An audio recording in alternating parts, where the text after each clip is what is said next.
Hello, listeners, and welcome to this, the 47th episode of the Heresy Accountability Buddies podcast. I'm Jacob, and on this episode, I'm joined by... Duncan. Jack? John. That's right, folks. For the first time anywhere, we have, in fact, documented that if we have as few as 4 of us on a show, we can, in fact, get the intro in the right order. First times for everything. We're not going to look a gift horse in the mouth, though. Let's go ahead and get into some hobby progress so that we can talk about the few previews we've had, and then move into today's show topic, Zone Mortalis. Yeah, like I said last time, I was stuck in San Francisco a little bit longer than I'd meant to for work. So sadly, I got a bunch of Jack, and not the good Jack.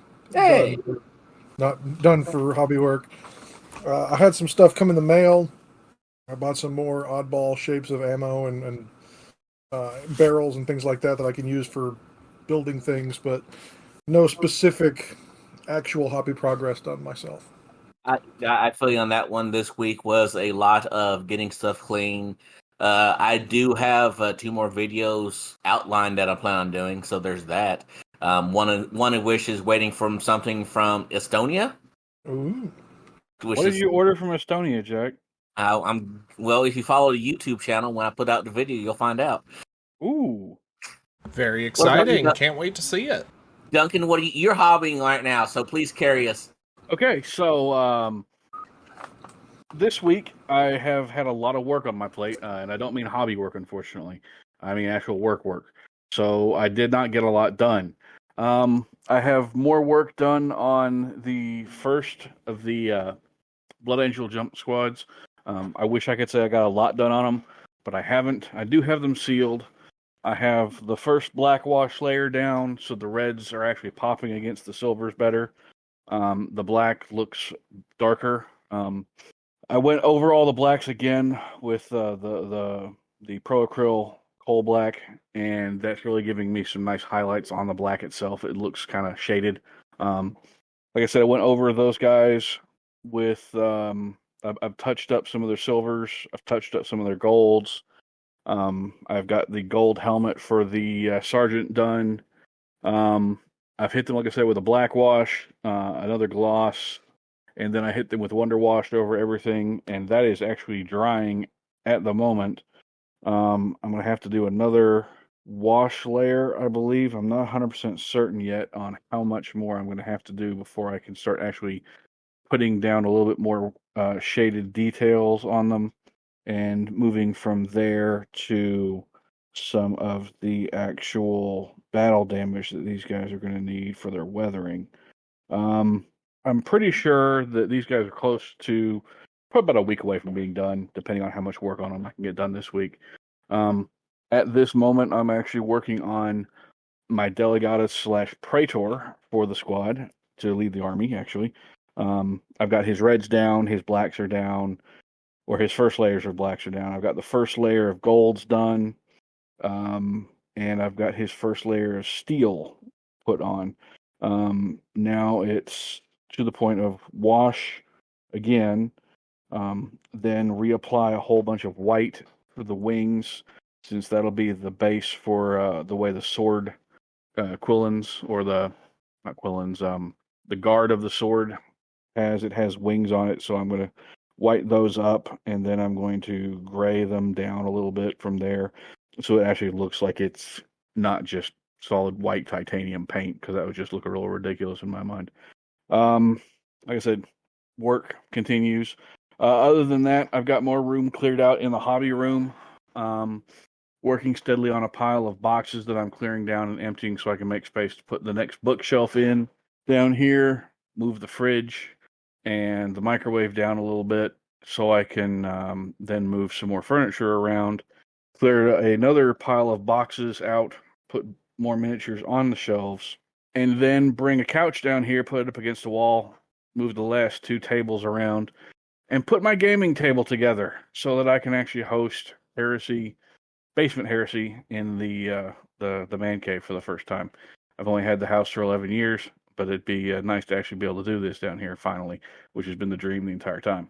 For those of you who have not gotten to experience the wonder of heresy at home, much like going out to the barn at Ryan's place, it makes it way harder to play games at game stores. Well, part of this is because locally we have a couple decent game stores here. We have the Rusty Scabbard in Lexington, and we have the Battle Forge.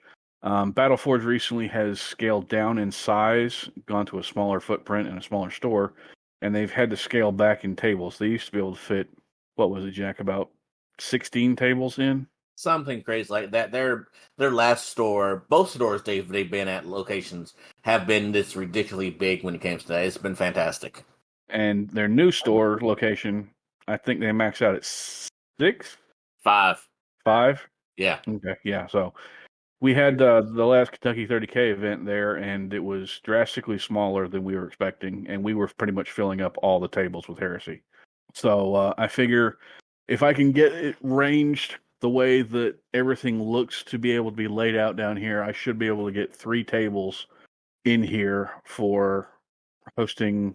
Actually, maybe 4 if one is a smaller ZM table. But I should be able to host and play 3 full-size tables in here with decent quality terrain, because I've got a lot of terrain I just haven't put together or built for the most part, and I do have the terrain for a ZM table just kind of laying around unused. But doing that is my plan. Beyond that, I've also started work on Yagatai Kan, or the Khan, for the Toys for Tots army that we're doing. Hobby wise, I think that's about all I've done.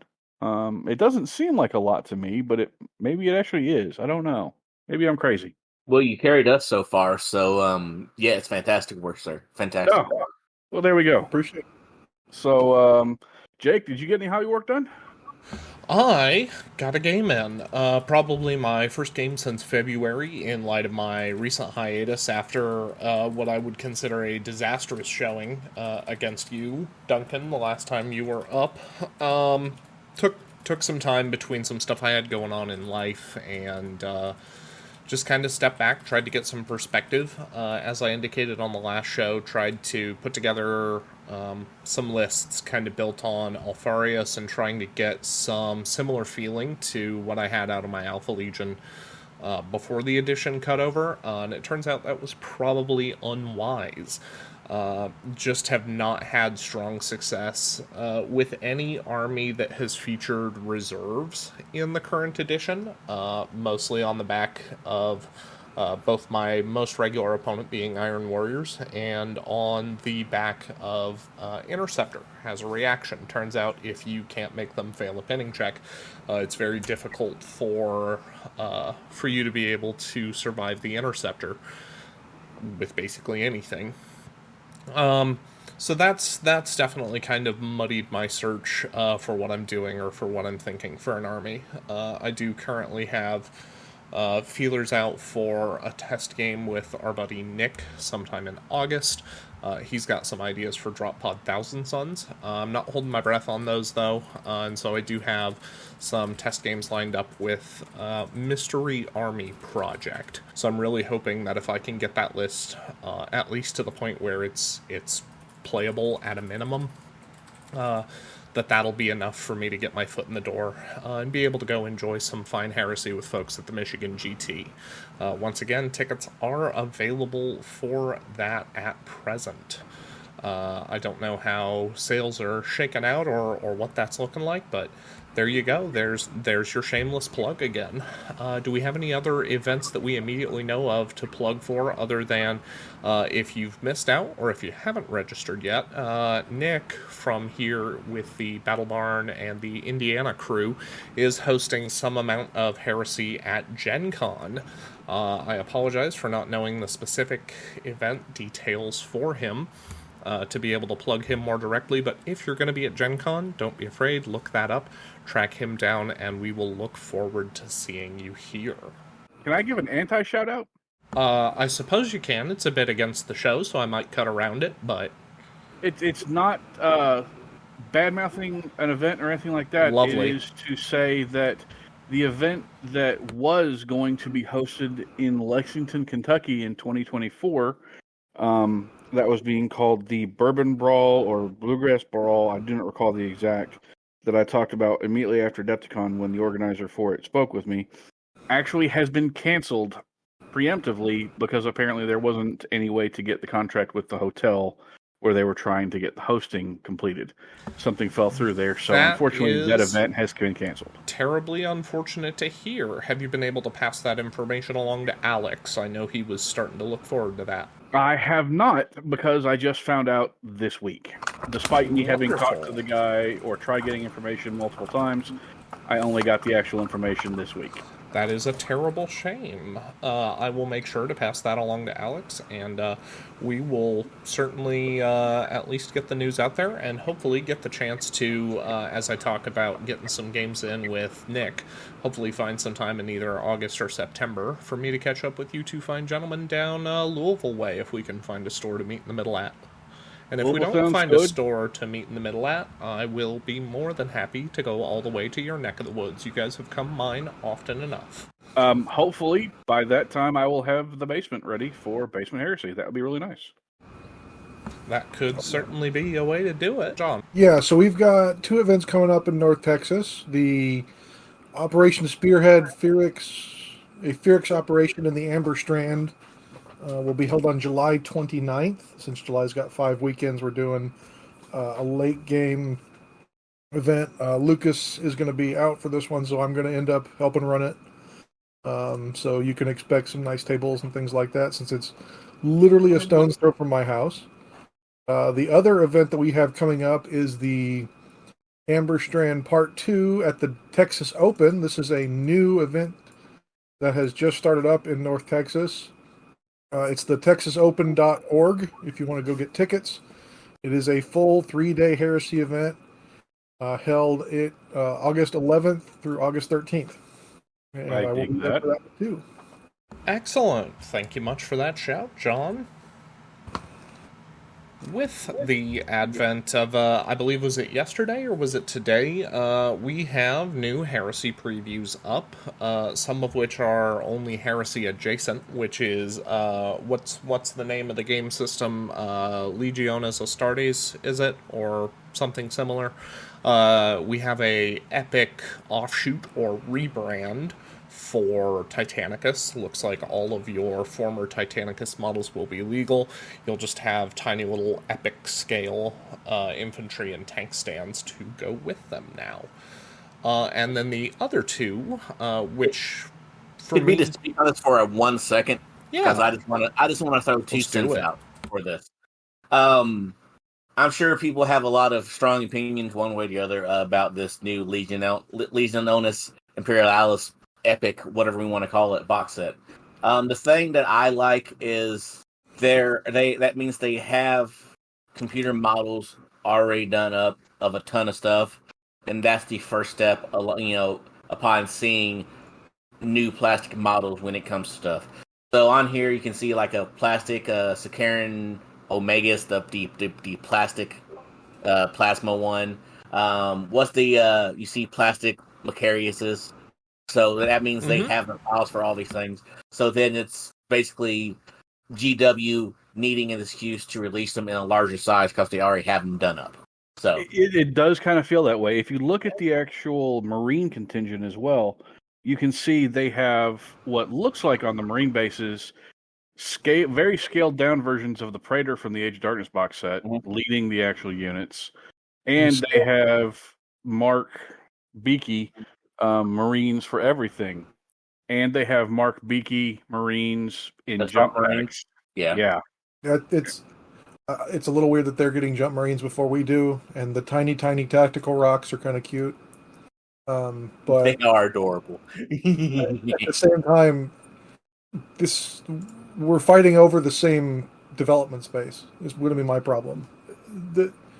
I want to be proved wrong, but how much of the development is going to go into Legiones versus how much is actually going to go into Heresy? Well, I hope we get the weapons swap back and forth, because those Warhounds are armed with a bunch of new guns. I hope we get to swap those back and forth, but at the same time, I don't know how much time this is going to take out of because this is the same crew Specialist Games that's going to be doing the Heresy stuff, doing the Necromunda stuff, doing the Blood Bowl stuff, the Old World stuff. That's a lot on plate for one team, which has had trouble keeping to schedules before.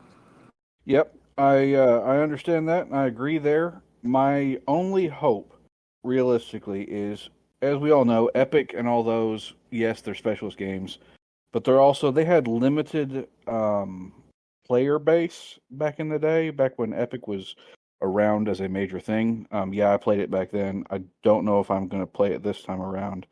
Despite my love for all things Heresy, I'm just not really sure I want to paint itty bitty Marines this time around. And my old stuff is long since gone and sold. But seeing it does give me hope that they know that they need to actually bring more stuff forward. And if they're just able to take the CAD renders and just shrink them, then maybe this will actually give us more stuff coming out. Because from my look at the Solar Ox as well, those look like different models than what we see normally in that range. Some of them are, yeah. Especially the weird Sentinel. Yeah, that Sentinel definitely looks different. I'm just kind of hopeful. I'm not very gung ho on it, but maybe. Kind of depends. In my book, still the best part about it is the fact that we now know what files. We now have a better look behind the curtain on what files they have already done. Yeah, that I will agree. And so this could give us a further look behind the curtain moving forward of what we can expect. Like if we can expect to see like plastic Solar Ox coming out, like that would be fantastic if that actually happens. That made my Jack's senses all tingly. I mean, that was an army that we predicted. We were kind of at a crossroads between, are we going to get plastic Solar Ox, are we going to get Demons expanded out into a full publication, or are we going to see Dark Mech when we saw the 12-month roadmap? Yeah, and I remember on that 12-month roadmap it does say a completely new army. So maybe it will be plastic Solar Ox, which honestly I know a lot of people will be really, really happy about. Like I said, I'm guardedly optimistic on all of this at this point. Yeah, I think at the very least, for sure, anything you can do to make that army more realistic to field, because I think Ryan did the math when Alex was thinking about playing Solar Ox or Militia. Now, keep in mind, this is 8 years ago. This is just as we got the plastic starter kit. And you were paying something like over $1 a point to get an army on the table, which he very quickly decided was not financially in his best interest, and that was part of what spurred him into Iron Warriors between the advent of the plastic box and some other things. John, I don't think you have an unreasonable take with regard to are we splitting time on production lines.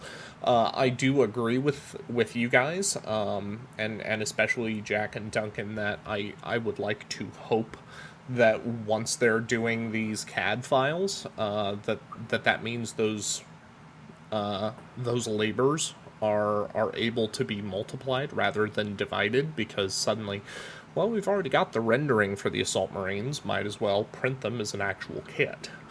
But I definitely see some of your concern or frustration that what happens when, even if the design team doesn't run into production bottlenecks, what happens when the physical speed at which plastic can be injected becomes a problem is.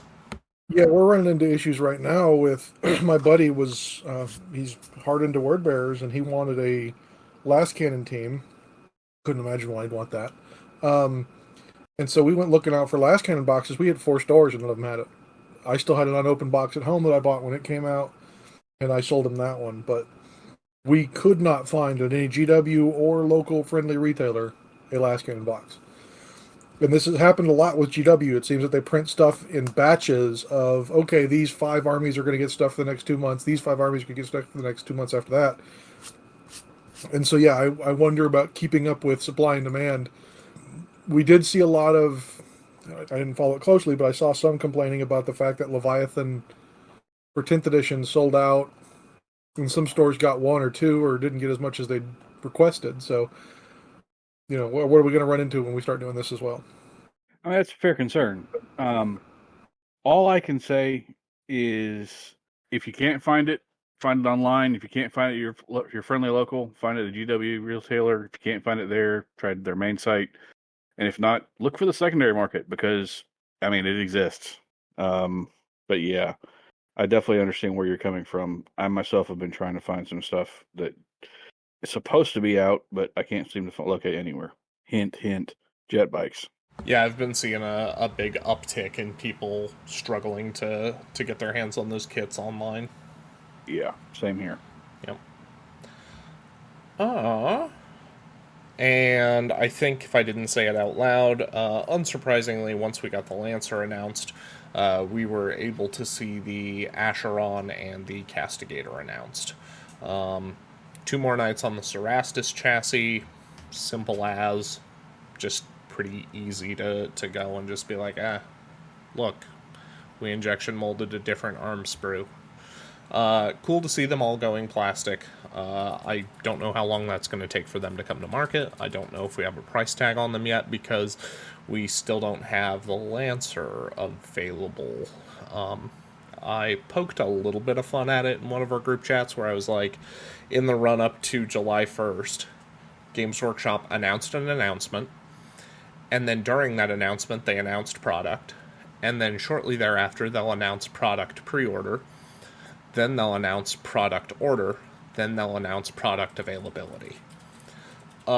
Just to see how many times we can delay, or I shouldn't say delay, because obviously someone in marketing sees this as an opportunity to generate hype.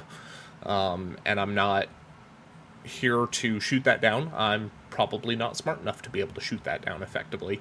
But there is something, at least for me, in seeing us have to talk about a product so many times before we can see a price tag, let alone have it in hand.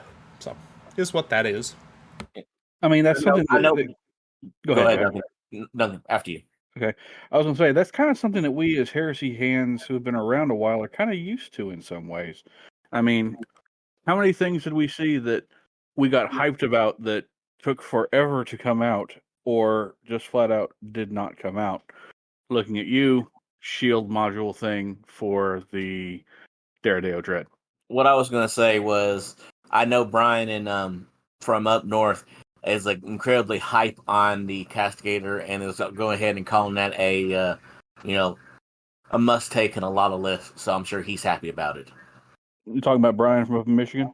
Yep. I've seen him talking about that too. So who knows? Maybe I'll throw one in a game just to see what all the hype is about. Yeah. I mean, I know you have a Knights list and a Knights army, and it looks good, I think. I just can't seem to find myself personally hyped up about Knights, but I think that's mostly because, just on general principle, I've never really liked the models all that much, or really had giant stompy robots like that in that theme appeal to me as much, if that makes sense. No, it makes sense. It's an army that I threw together and still had 2 years before the end of first, and never saw, thanks to COVID, never saw the table, and now they're just kind of sitting there, not playable as an army, much like another army that I have, thanks to the edition swap. Yeah. So now they're going to be pieced out for testing stuff. It could be worse. Yep. You could be a Word player or an Ultramarines player. Wait a second. The latter is the best. It's okay to be jealous. It's not jealousy. It's just, at this point, it's just kind of, why are there so many Ultramarines player when the Ultramarines didn't do anything in the Heresy? I mean, half your armor is our armor, so what are you complaining about?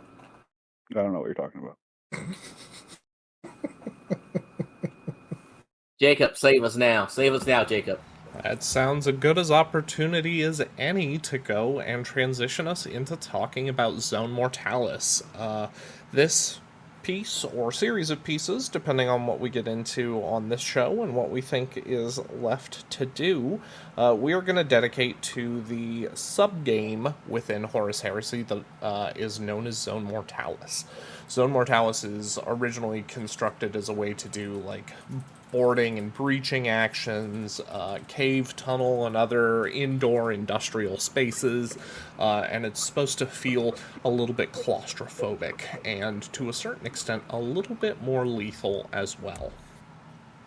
To that end, games of this mode do have a list of restricted units, and previously it was base sizes, but I think they've kind of tidied that up here, and are designed to be played from 1,500 to 2,500 points. And I think the fact that they run Zone Mortalis all the way up to 2,500 this edition, especially with how they expected the campaign to be played at a minimum of 3,000 points, should give us a little bit more insight or vision into some of the design philosophy this edition, justly or otherwise. It is 1 compulsory HQ and up to 1 optional, 1 compulsory troop and up to 5 optional. Still 4 elites, 2 fast, 2 heavy, and your Primarch is permissible in Zone Mortalis. You have a compressed set of reactions. So in the movement phase, if an enemy concludes their movement within 12 inches of you, you may choose to... what's the name on that? Is that the one that's basically withdraw or advance? No, it is suppress. You make a snapshot attack with pinning. Ooh. When you do a suppression action. So for all of you who have warlord traits, whether you really like them, but in the core game you feel like the bonus movement reaction isn't worth much, certainly could be of benefit here. Your reactions in the shooting phase are when targeted to displace. So if you've used the Raven Guard or Alpha Legion faction reactions, those are available. Those are sort of available here. You move a number of inches equal to the highest initiative value in the unit.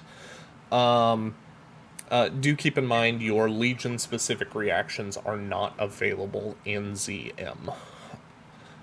To my knowledge or to my understanding. Actually, hold on. Instead, all armies may only choose to use any or all of the ZM reactions, any advanced reactions, and any army list specific. Okay, so you do still get your Legion reaction at least. That's fine. Displace, you move, and then you see if you can still be legally targeted with the shooting attack. Of course, they can still only kill what they can see. And then in the assault phase, you may brace. You make a morale check. If you fail, you fall back d6 and automatically regroup when the move is completed 1 inch from the battlefield edge. So brace cannot scare you off the table edge. Or if the check is successful, you automatically pass any morale check required to make as part of losing the assault. So you could take your lump early and avoid taking penalties. I guess you could also, if you use that and you broke and you automatically rally, I guess you could kind of break them from... It says you automatically rally when you come within an inch of a board edge. So if you are currently falling and they catch you, just like in quote-unquote big heresy, like, they can still cut you down. Okay, so it's not quite a, hey, look at this, you don't get to charge me and I get the free rally. Okay, never mind. Yep, bingo. I think that says what there is to say, at least for that. It is worth noting that barrage weapons cannot be used in Zone Mortalis. I think your anti-grav units are some of those that are disallowed, so previously javelins or Proteus land speeders were allowed, no more. Same for jet bikes. Units may not be more than 15 models in size, probably a little more punishing to non-Astartes armies than Astartes armies in that regard. And any blast or template weapons get +1 to wound. That is not +1 strength, that is +1 to wound. There's a few weird or niche interactions where that pays off, including like your standard flamer, normally only strength 4. Typically you'd only wound a dreadnought on 6s, but instead of you getting a kick to strength 5, you now will wound on 5 up. Kinda cool. That's also a good kick to like frag grenade launchers for vet squads, and those have pinning. Ah, fair call. You also do get nowhere to hide. You get +1 to sweeping advance in Zone Mortalis. And contrary to the rules for falling back, immediately upon failing a morale check, a unit's first fallback move is directly away from the enemy. Then you start going towards the nearest access point on the table.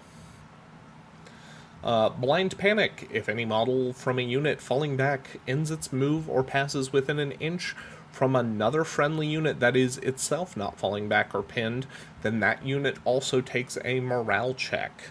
So as your units break and run, that can kind of cause cascading failure through the rest of the army.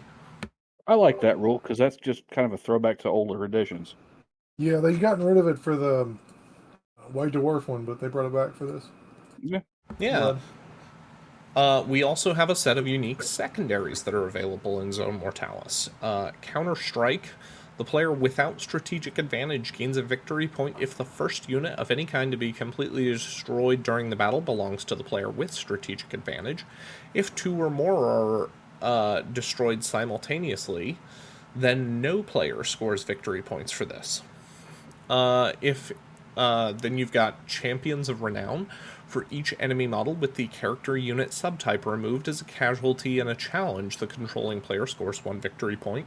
Definitely a way to try to reward close combat armies, and either bully enemy bully enemy sergeants out of challenges, or face the consequences for that. Now, that being said, what I think you will typically see regarding Champions of Renown, unless people had a tendency to load multiple characters into a unit and are going to pony up on expensive toys for all of them, I think you'll really just see players just be like, this is kind of my dedicated shooting unit. I'm not really going to spend points on the sergeant. He'll just decline the challenge and reject the victory point effectively, which is unfortunate.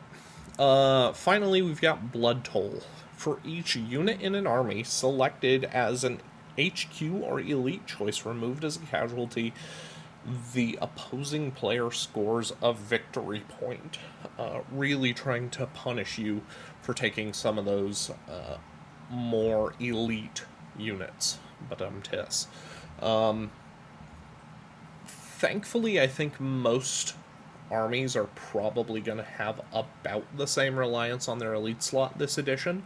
That may not have been the case quite so much last edition, so ultimately Blood Toll I don't think is immediately more punishing to one army than another, but I could be wrong. Especially when you start looking at the reinforcement points, which is some of the next stuff you're probably going to discuss. That's when it gets really wonky with how you want to weigh what you're taking in your army. John, you want to step us through those? Yeah, so when you're building your army, you actually end up dividing your list into multiple pieces. So these reinforcement points, you start off with 6. Some missions can increase them more or less. In the instances that they have more, the mission will say it. Each turn, you're going to gain 2 per player, and you don't just lose these at the end of the turn. You can bank them for trying to bring in stuff, and you're going to find out that you're going to want to bank these at least a little bit so you can bring in some bigger hitters, because some of these things start out with more than 6 points of cost. Each FOC selection has their own reinforcement cost as well as how they deploy. So when you get into some of the way that reinforcements arrive via deep strike and teleport, those have different modifications to this table. Primarchs are 8 points, so that means starting the game off, you have to save up to bring on your Primarch. HQs are 4. That's a great thing. Yeah, it keeps them out of the fight. This way, if you don't bring them on early, you're probably not going to bring them on, because you're going to be burning your other points to get the rest of your stuff in. Elites are 2 points per unit, troops are 1, fast are 2, heavies are 3. And so it says, as a note, armies are about 2,000 points. But yeah, it's definitely interesting when you start looking at how some of these units are going to come in from play. When you look at some of the deployment maps that we're going to get to a little later, the flank battlefield, you can come in from the flank battlefield edge. And it actually says in a lot of these missions, if you're going to call the first one as an example, to come in from a flank, it's +1 point for the attacker, +1 for the defender. And to come in from the opponent player's edge, +3 points. So if you want Angron to come in from their side of the board, you're spending 11 points. Phew. So you're doing nothing for the first 2 turns. They know what's coming at that point.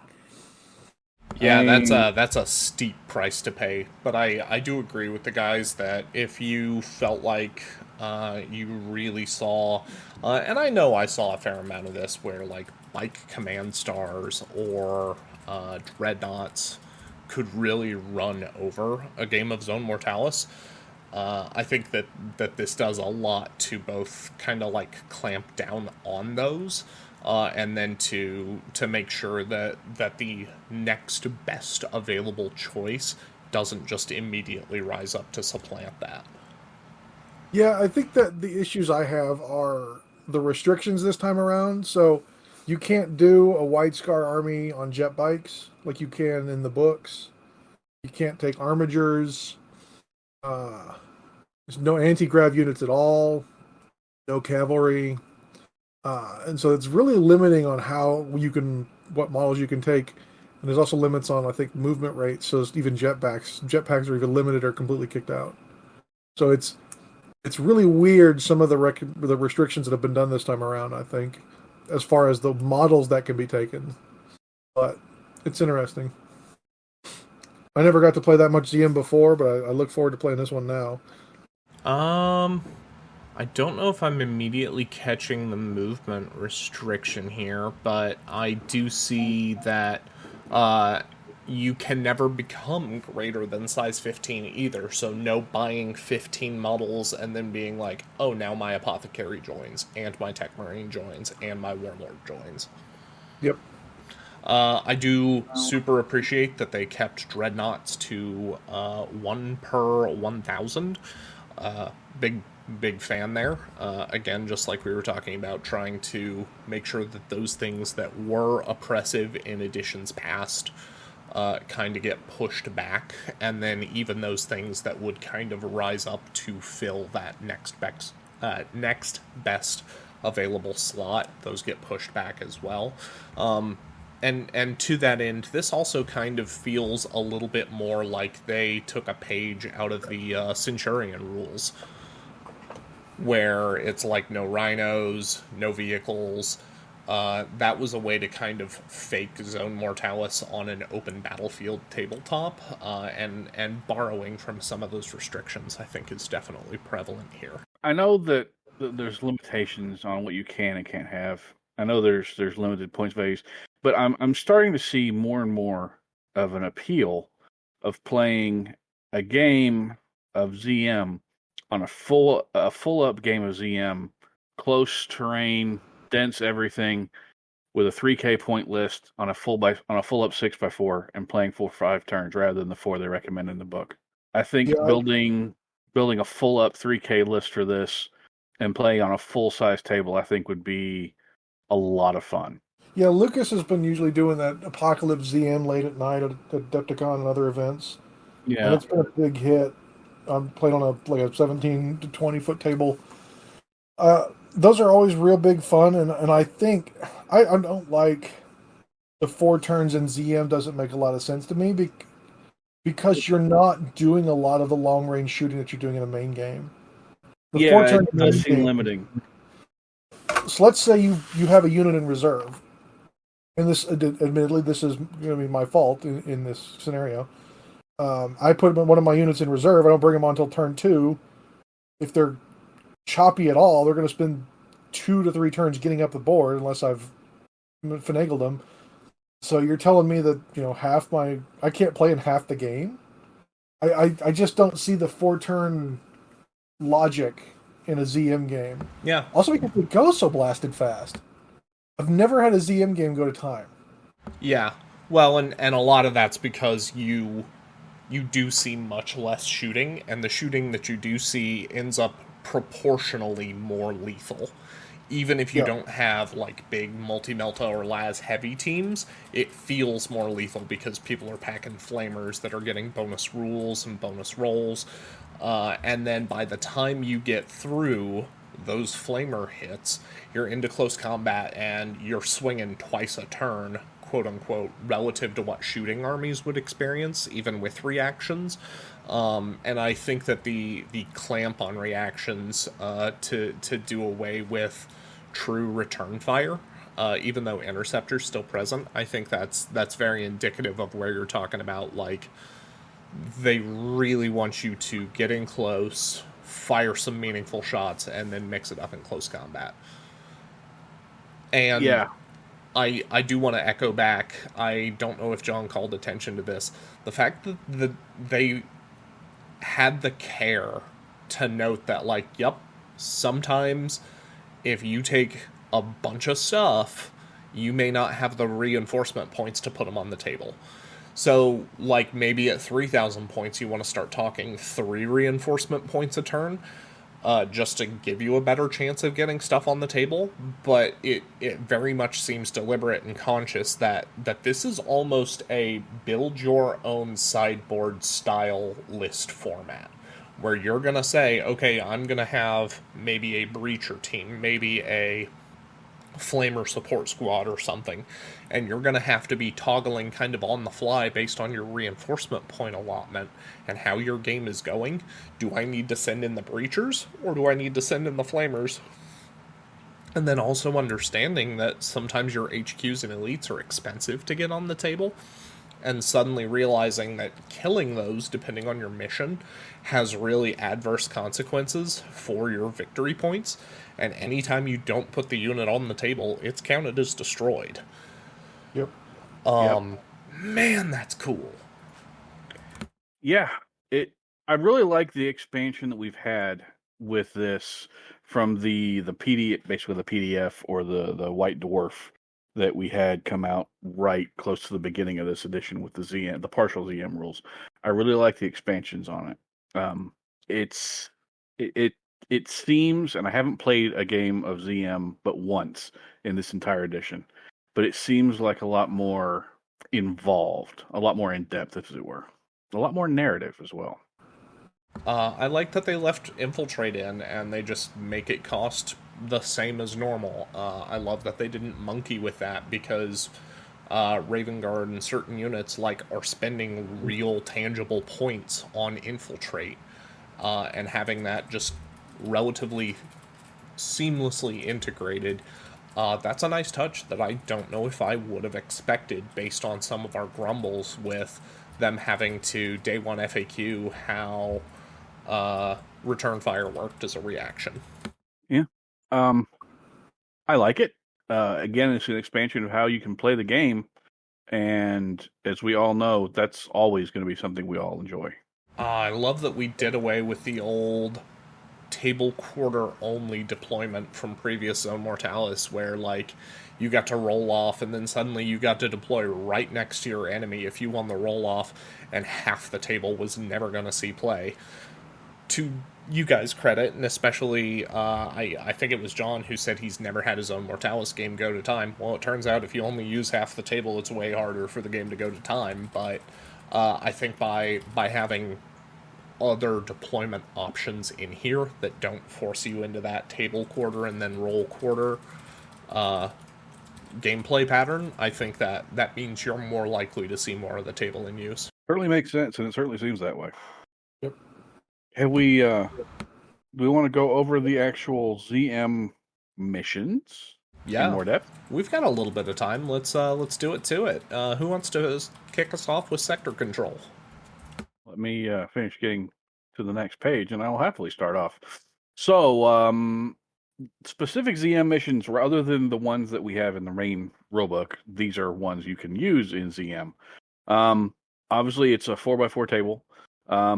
It's built like hamburger, or kind of like hot dog, I guess. Actually, it's built like hot dog, or I don't know. It really kind of doesn't fit because it's a square table. It's a peanut butter and jelly sandwich. Slider. Okay, it's a slider. Yeah. Okay, so there's your deployment type for this. It's called slider. It uses a single objective in the center, as close to the center of the battlefield as possible. Each player starts without strategic advantage. Each player takes turn placing another single objective marker anywhere else on the battlefield, no closer than 12 from another objective, and no closer than 6 from a battle edge, until there are 6 objective markers on the field. Once they're all down, everyone places or assigns a number. It uses three of the secondary objectives: the counterstrike, the blood toll, and the champion of renown. At the end of each game turn, you gain 1 victory point for each objective you control. These are kept even if that objective is lost later in the battle and contributes to your victory point total at the end of the game. Whoever has the most victory points at the end of the game wins. You get 6 reinforcement points to place units in your deployment zone. You get +2 points at the end of each game turn. That means your turn and the opponent's turn as well, in addition to any gained through mission special rules. Setting up for strategic advantage, you must determine who has it. It's pretty much just the die roll. And that's it. There is 3 special rules beyond the actual special objectives. Those are critical objective, system override, and counter assault, which is when deploying units from reinforcements, the controlling player may choose to expend additional reinforcement points to deploy units as a counter assault, opposed as on the table below. Your edge, 0 points for attacker and defender. A flank, +1 point. Your opponent's player edge, +3 points, and that's it. So I've been looking to try to determine this. Where does it spell out strategic advantage? It's the right side of sector control on page 190, and it says, before setting up the battle, players must determine strategic advantage.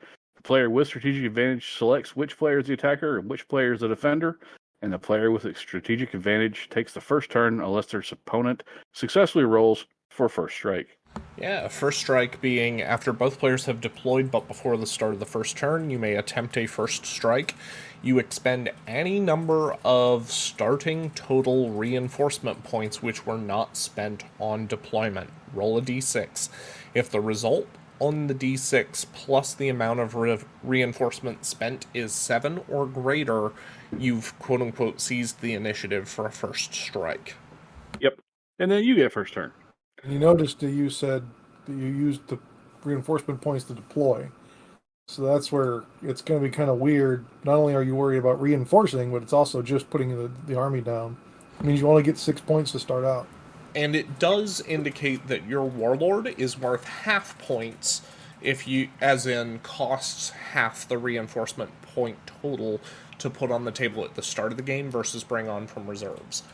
And if your warlord is, let's say, a praetor and he brought his retinue, the retinue doesn't take a 4-sword slot, so you'll just build on that HQ price, basically. Yep, and the base HQ price is 4. So your warlord and his retinue coming on at that point in turn 1, it's only 2 points. Yeah, it's not bad. Well, yeah, to start the game on the table is 2 points, but I think to bring them on as a reserve. To bring them on as a reserve is 4. So suddenly, if you want to like outflank your praetor with like your chieftains there as a Sons of Horus player, congratulations, you can pony up like 7 points to outflank those onto the enemy backline, but that is absolutely going to be a feast or famine tactic. Yeah, realistically, that's not what I'm personally going to plan to do on those games. I'm going to sit those boys right in the dead center and come at you as fast as I can. Any other notes on that first of 3 missions before we go to sweep and clear? It's fairly straightforward. It's pretty much, I can see sector control being the most played of all ZM missions, realistically. Yeah, that's the old neutral combatant mission, basically. Yep, the one that was before the most played mission. And I do also want to, while I'm thinking about it, before we get away from it, I want to talk Counter-Strike, because the player without strategic advantage gains a victory point if the first unit destroyed is from the player who had strategic advantage. So if you choose to seize the initiative, you will lose out on the right to that Counter-Strike victory point. And I think that it's very interesting that Counter-Strike is in there almost to reward you for playing a really dangerous game of cat and mouse with the enemy player, as far as if you can successfully deploy out of line of sight and kind of lead your enemy around by the nose until you can get that counter-strike to come through, you can still get the victory point. I don't think it has to be during the first turn. It just has to be the first unit destroyed that's an enemy unit. So actually, that's one thing I'm going to kind of talk about real quick. I'm just going to take a really, really quick sideline here. Obviously, there's lots and lots and lots of Facebook groups out there, and lots of other various Reddits and all the other things like that where people talk about games. One thing I saw someone talking about, and I cannot recall where, unfortunately, is they were trying to combine the blip movement from Space Hulk with ZM. So neither opponent, since before you can draw line of sight on a blip, knows what's where. So people literally are putting down like token markers and saying this is blip 1, 2, 3, 4, 5. And they got, I think it was, if you have 4 units on the table, you get 3 extra blips. You get basically 1 less fake token compared to your actual force.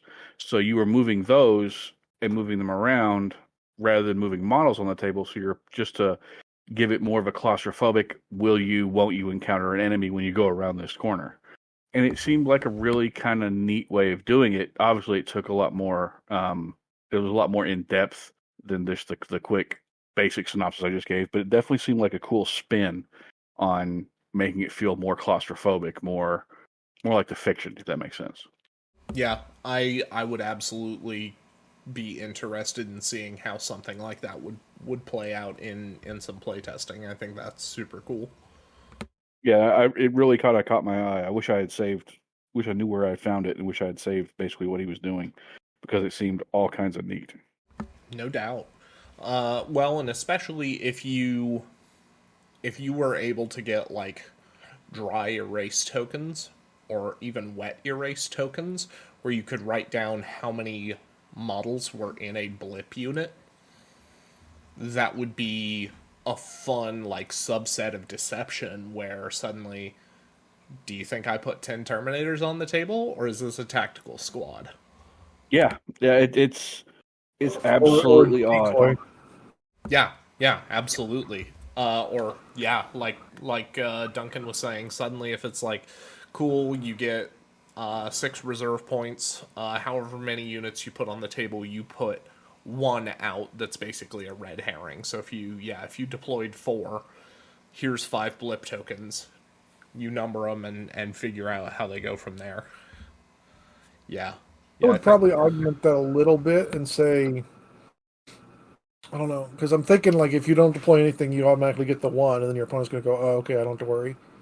Yeah, well, he was saying you can't null deploy in this mode, because it does say that if you have nothing on the table, you lose. Oh, okay, yeah, that makes sense. Yeah, and that was kind of the thing. He was saying, for say you have 6 units total for your entire list, you get 5 blip tokens. You could put down the blips as the fake units only, and then all your stuff you're banking on coming in on your opponent's edge or on flanking. Okay. So at the start of the game, you total up your legal number of kill points, and then you get that many -1 blips, and you can choose whether you want the blips to correspond to units or have those be decoys. I wonder if you go a layer deeper and you make it so that augury scanners, if you come within the old like 12 or 18-inch range, if those flip blips. Yeah, I think that would be awesome. Plus Again, it's just adding another layer of depth to the game, and it's just different. Yeah, I don't know. Could be cool. Could be something worth trying for those out there who haven't. Yeah, I'm going to see if I can find where it was again, and see if I can pull it up, and then share it to the Discord and the Heresy group or the Facebook group. But I can't promise if I can find it again. It's been a bit since I saw it. Fair enough. Pressing forward, we've got Sweep and Clear. Somebody want to take this on? Sweep and Clear! This is table quarters, basically, pure and simple. You have Counter-Strike, Champion of Renown, Blood Toll, secondary objectives, reinforcement points, start with 6, get 2 for every turn, deployments just like last time, see here, and then it is, let me go to the page, it is the table quarter, so you get a 2x2 section with an 18-inch little bubble cut out in the center. Nice, easy, breezy, beautiful. Possibly yes, even cover girl. And You have it's cool that they've gone to the length of just being like your flank edge and deploying on the opposing player edge costs the same in Yep. terms of additional reinforcement expense. Yeah, no, I feel like if you're trying to show somebody ZM, I think this one might be the easiest one to do for somebody because you don't have to worry about objectives or anything. It's just pure, simple table quarters. Certainly possible. Mhm. I'm trying to find out. It looks like you can actually assault out of reinforcement. So for armies like Raven Guard, I'm still trying to pick through and find out if that's the case. But for armies like Raven Guard or Blood Angels, where you've got relatively delicate or fragile jump pack units, even just waiting a couple extra turns on reserve points to be able to cheat those units in could be very significant. I'm also trying to pick through and find where John mentioned some movement restrictions. There was something where someone was saying that jump packs couldn't come anymore.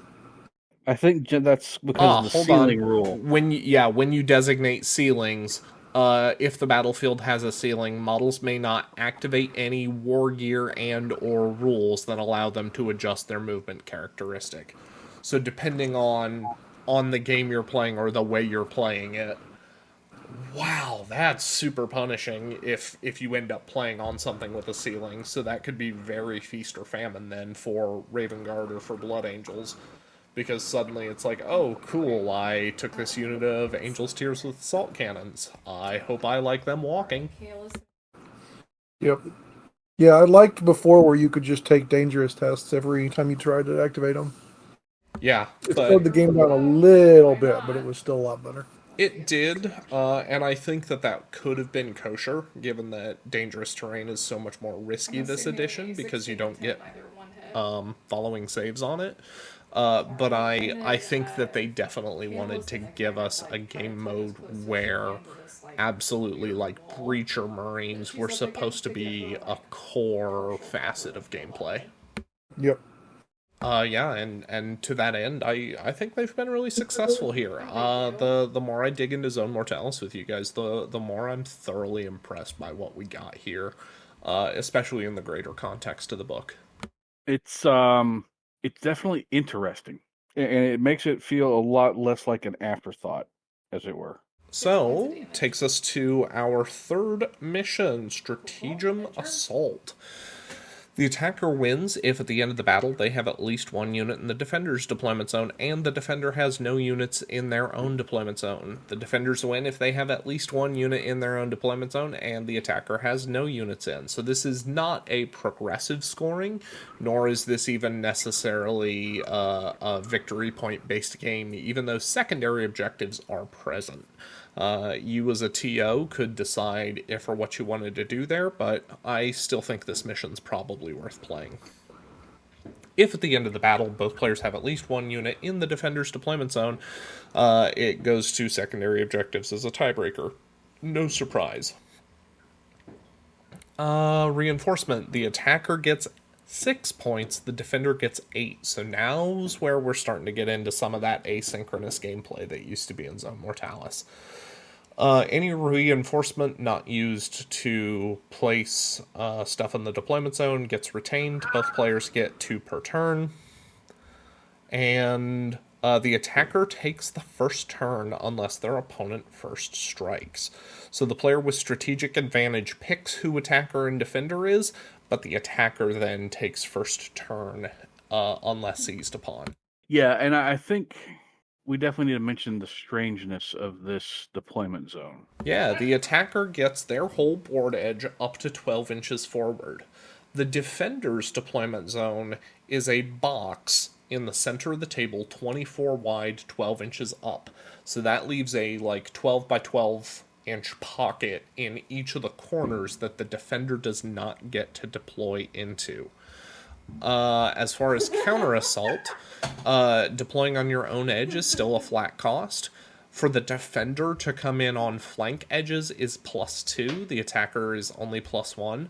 For the attacker to bring in a unit on the defender flank edge, it's +2. And the defender cannot come in on the attacker flank edge. I would really want to see this mission played out before I would okay this for an event setting, just because I feel like the ability for the enemy to reinforce directly onto the defender's board edge is wildly powerful. Yeah. Not really sold on this one, honestly. I'm just not really sold on it. I don't know why. Just some things about it just kind of sit wrong with me. But I kind of agree with you that it definitely would be something that you would want to approve before playing it in regular events. And we did get a couple Apex missions, one of which, That Which Waits Below, is between Traitor Mechanicum and Loyalist Astartes. We have Rewards of Corruption, where you have Loyalist Thousand Sons versus Traitor Wordbearers. I think that has the potential to be a very interesting game, even if for no other reason than because both of those are kind of the psychic armies in this game. And then there's a few Scythonian Underworld Zone Mortalis specific, like terrain features or environmental conditions that you can choose to fold into your games as appropriate. I don't think that these are necessarily exclusive to Chthonia, but it can certainly be a way to kind of get your brain buzzing on what type of Zone Mortalis you're wanting to play. Are you playing a Space Hulk with very rigid and defined walls, or have you done what we've seen a couple other people do? Have you taken like 6 inches of foam board and used a hot knife and carved a tunnel complex into that? Lots of cool stuff in here, though. So is this the kind of thing we'd maybe want to come back to in the next episode? Talk about what some different list construction might look like, or even just hot tips and tricks on Zone Mortalis? Or is that something that we want to table, at least for the time being, and wait until we're able to get a little more gameplay in with it? Probably table it and come back around so we can actually play some missions with it. Because Yes. we're going through here looking to see if you could assault out from flanking. I didn't see one way saying you can or one way saying you can't. Yeah, I'm kind of the same.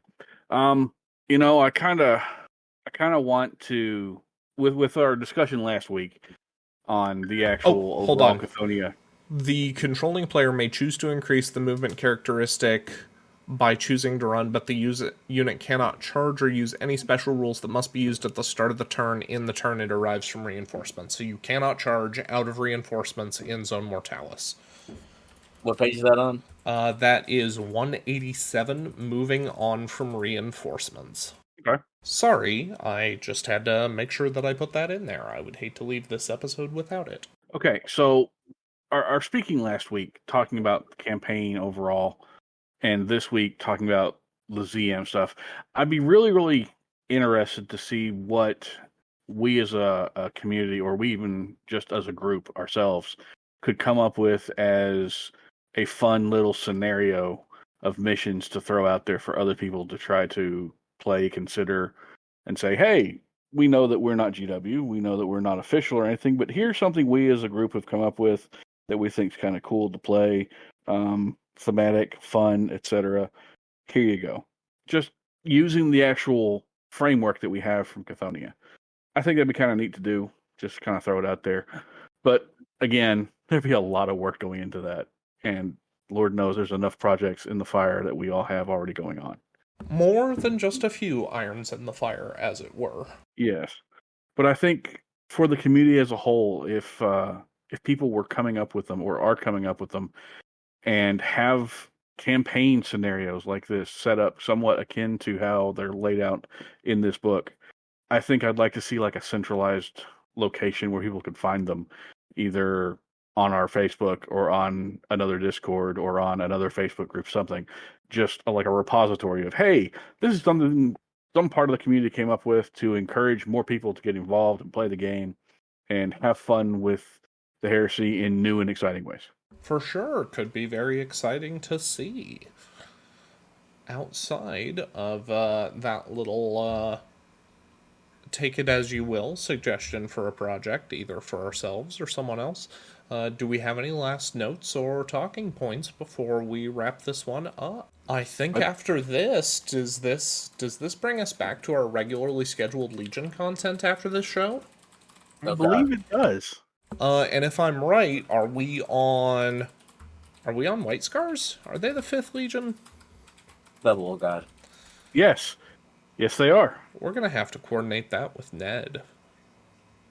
We will indeed need to coordinate with Ned to bring him on as the White Scars expert that he is. But I think that's a problem for another time. In the meantime, for the now time, I've been Jacob, and on this, the 47th episode of the Heresy Accountability Buddies podcast, I've been joined by Duncan. Jack. And John. And thank you for joining us, listeners. Remember, stay accountable to your hobby and to your buddies, and we'll see you next time.